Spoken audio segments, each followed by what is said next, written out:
Your sword should basically look like this.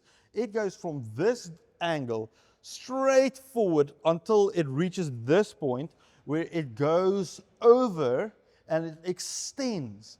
And instead of it just coming down once it reaches there, it just does this. It actually goes forward. It extends outwards and then it cuts. A good diagram would look like this. Instead of it being a circle, it goes straight with the line, forward, extend. It's not hyperextension, it's just extending, casting the rod forward, and then you come down into your target, cutting the target, performing NK Sen. So that is how it is very effective and very proper technique, if I can say it like that, to actually cut.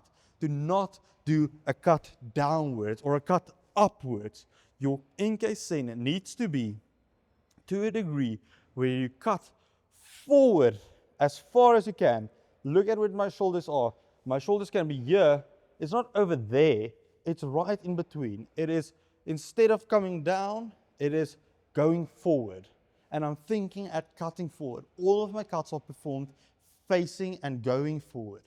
After you've cast your sword, you bring your sword down.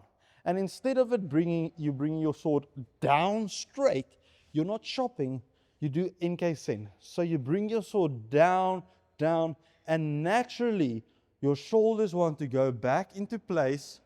Your hands want to come down where it comes. So as you see, by doing this, I'm not stretching forward or leaning in.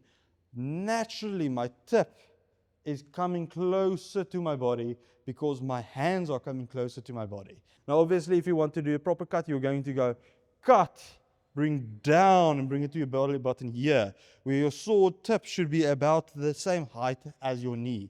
So you cut forward, cut down into your belly button.